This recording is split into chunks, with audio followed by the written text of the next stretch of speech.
Hello students, how are you. हमारा जो topic चल रहा था वो था लिंकेज, यानी कि हम कहें सहलग्नता क्या होती है। वैसे मैं आपको इसके बारे में बता चुकी हूँ, यानी कि एक ही गुणसूत्र पर यदि जो दो या दो से अधिक जीन पास पास उपस्थित होते हैं, यानी कि वो कहाँ प्रेजेंट हो, एक ही क्रोमोसोम पर प्रेजेंट हो, तो उन जीन्स को हम क्या कहते हैं, सहलग्न जीन या लिंक जीन कहते हैं। और ये जो प्रेजेंट होते हैं उसी को हम क्या डिनोट करते हैं, लिंकेज कहते हैं। इनका टुगेदरली प्रेजेंट होना ही क्या कहलाता है, लिंकेज कहलाता है। आज हम उससे आगे का टॉपिक देख रहे हैं कि टाइप ऑफ लिंकेज, यानी कि लिंकेज कितने तरह का होता है। तो यहाँ बेसिकली अगर हम बात करें, two type of linkage are present. दो तरह का लिंकेज होता है, जिसको हम एक कहते हैं पूर्ण सहलग्नता या complete linkage, and second one is a incomplete linkage, या हम जिसे कहते हैं अपूर्ण सहलग्नता। अब एक चीज तो ये है, जहां पर भी लिंकेज होते हैं वो लिंकेज मैं जैसे आपको पहले बता चुकी है, लिंकेज में मेंडल्स लॉ फॉलो नहीं होता। डायहाइब्रिड क्रॉस होगा, यानी कि यहाँ पर दो लक्षणों की वंशागति होगी, और डायहाइब्रिड क्रॉस के थ्रू वो क्या करेंगे, जो मेंडल्स लॉ है इंडिपेंडेंट असॉर्टमेंट का, वो उस पर अप्लाई नहीं होता। तो जब हम कंप्लीट लिंकेज की बात कर रहे हैं, तो कंप्लीट लिंकेज इन दिस, जब दो या दो से अधिक जीन, यानी कि अगर हम कहें two and more than two genes are present on single chromosome, यानी कि वो एक ही क्रोमोसोम पर प्रेजेंट हो, और वो दोनों मतलब कि वो जो जीन्स है वो इतनी क्लोजली आपस में प्रेजेंट हैं कि उनमें जब क्रॉसिंग ओवर होता है तो उस क्रॉसिंग ओवर के समय वो एक दूसरे से न्यू रिकॉम्बिनेशन, यानी कि क्रॉसिंग ओवर का उन पर कोई इफेक्ट नहीं पड़ता, उनमें कोई पुनर्संयोजन नहीं होता, नए कॉम्बिनेशन का फॉर्मेशन नहीं होता, केवल क्या बनते हैं, पेरेंटल कॉम्बिनेशन बनते हैं। जैसे अगर हम बात करें, मैं यहाँ पर आपको डायग्राम में डिनोट करती हूँ। जैसे हमने यहाँ क्रोमोसोम लिया है PQ, एक ये क्रोमोसोम है, इस एक और सेकंड क्रोमोसोम, ये क्रोमोसोम 1 है, ये क्रोमोसोम सेकंड। यहाँ कैपिटल P एंड Q दोनों क्लोजली अटैच है, और यहाँ पर अगर हम देखें P एंड Q, ये small p and small q है, ये दोनों क्या है, ये भी दोनों एक दूसरे से क्लोजली अटैच है।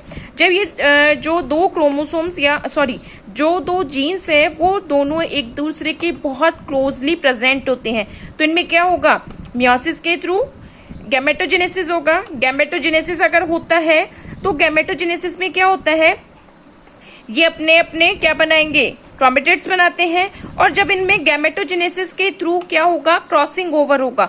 तो क्रॉसिंग ओवर होने पर ये जो क्लोजली प्रेजेंट जो जीन्स होते हैं वो टुगेदरली साथ ही नई जो जनरेशन होगी या नई जो क्रॉप बनती है, न्यू जनरेशन जो फॉर्म्ड होगी, उसमें टुगेदर ही जाते हैं, ये एक दूसरे से अलग नहीं होते, यानी कि ये इनमें आपस में सेपरेशन नहीं होता। जब इनमें आपस में सेपरेशन नहीं होगा तो always most of the time क्या बनते हैं, पेरेंटल कॉम्बिनेशन ही बनते हैं, यानी कि जो जनक बनती हैं वो ही कॉम्बिनेशन गैमेटो या हम कहें वो ही जीन्स की स्थिति जो है वो इनमें प्रेजेंट होगी।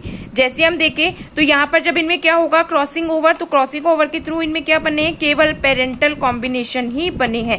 ये इसका पेरेंटल कॉम्बिनेशन है, ये भी यही पेरेंटल कॉम्बिनेशन है, और ये वाले ये दोनों जो है इसके पेरेंटल कॉम्बिनेशन होते हैं। तो हम कंप्लीट लिंकेज में अगर बात करें, कंप्लीट लिंकेज में क्या होगा कि एक क्रोमोसोम पर जो जीन्स प्रेजेंट होती है, यानी कि लिंक्ड जीन प्रेजेंट होती हैं, वो क्लोजली एक दूसरे से अटैच होती हैं, और जब उन पर वो क्लोजली बिल्कुल नियरेस्ट एक दूसरे से अटैच होती हैं तो उन पर क्रॉसिंग ओवर का इफेक्ट नहीं होता, और जब वो क्रॉसिंग ओवर का इफेक्ट नहीं होता है तो जो लिंक्ड जीन होती हैं वो टुगेदर ही नेक्स्ट जो एंसेस्टर बनता है या जो न्यू जनरेशन बनेगी उसमें टुगेदरली ट्रांसमिट होते हैं। यहाँ रिकॉम्बिनेशन जो फॉर्म्ड होगा वो लेस होगा, बहुत 0% इनमें रिकॉम्बिनेशंस बनते हैं। ठीक है, तो it is a complete linkage.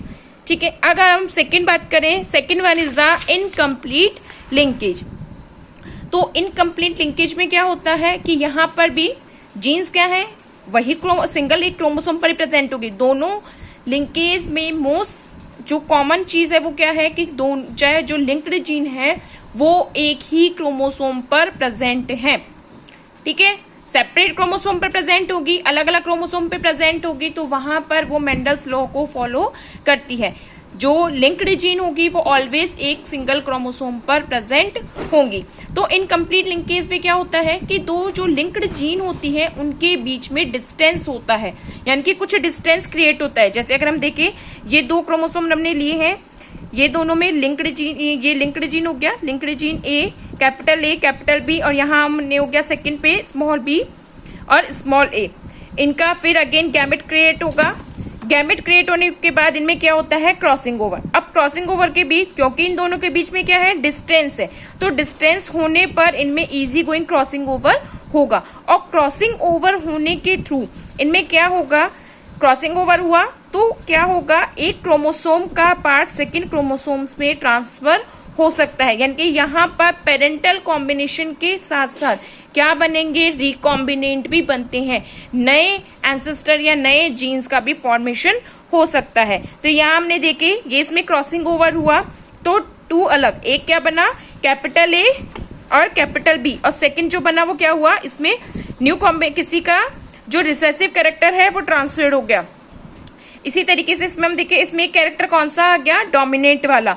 तो इनके जब दोबारा से हम देखते हैं कि किनते F2 जनरेशन में F2 प्रोजीनी क्या बनेंगे, तो इसमें कुछ कॉम्बिनेशन तो कैसे होते हैं, पेरेंटल होंगे। जैसे हमने ऊपर पेरेंटल कॉम्बिनेशन लिए थे, तो इनमें 50% कॉम्बिनेशन तो कैसे होते हैं, पेरेंटल होते हैं। अब 50% कॉम्बिनेशन कैसे होते हैं, वो न्यू रिकॉम्बिनेंट या न्यू कॉम्बिनेशन का फॉर्मेशन होता है, यानी कि यहाँ रिकॉम्बिनेशंस बनते हैं। तो इसको हम क्या कहते हैं, इनकम्प्लीट लिंकेज कहते हैं।